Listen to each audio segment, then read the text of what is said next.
سوال نمبر 8، کیا ایک ناکام یا غلط نظریہ دیر تک قائم رہ سکتا ہے؟ سوال، سورہ ابراہیم نے باطل اور بے بنیاد نظریات یعنی کفر کو کس چیز سے تشبیہ دی ہے؟ اے، ایک گہرے کنویں سے، بی، ایک اونچے پہاڑ سے، سی، ایک کمزور جڑ سے اکھڑے ہوئے درخت سے، ڈی، ایک خشک دریا سے۔ درست جواب سی، ایک کمزور جڑ سے اکھڑے ہوئے درخت سے۔ ایمان کی مثال دینے کے بعد اللہ تعالیٰ کفر اور باطل کی حقیقت کو اس طرح بے نقاب کرتے ہیں۔ سورہ ابراہیم آیت نمبر 26، اور ناپاک بات کی مثال ایک بدذات درخت کی سی ہے جسے زمین کے اوپر سے ہی اکھاڑ لیا جائے، اس کے لیے کوئی استحکام نہیں۔ نزول قرآن کے وقت عربوں کے شرکیہ عقائد اور رسومات بظاہر بہت مضبوط نظر آتی تھیں، لیکن ان کی کوئی عقلی یا اخلاقی بنیاد نہیں تھی۔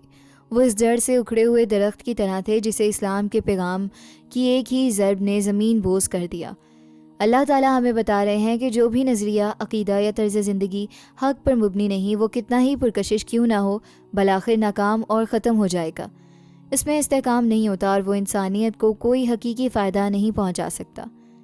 آج کے دور میں ہمیں سوشل میڈیا اور دیگر ذرائع سے ہزاروں نئے نظریات اور عزم کا سامنا ہے۔ کسی بھی نظریے کو اپنانے سے پہلے اسے قرآن کی کسوٹی پر پرکھیں۔ کیا اس کی بنیاد حق اور انصاف پر ہے؟ کیا اس میں استحکام ہے، یا یہ صرف ایک وقتی فیشن ہے جو جلد ہی ختم ہو جائے گا؟ کمنٹ میں آمین لکھ کر اس دعا میں شامل ہو جائیں کہ اللہ ہمیں قرآن کی سمجھ دے اور اس پہ عمل کی توفیق دے، اور آنے والی ویڈیوز کے لیے چینل کو سبسکرائب کر لیں۔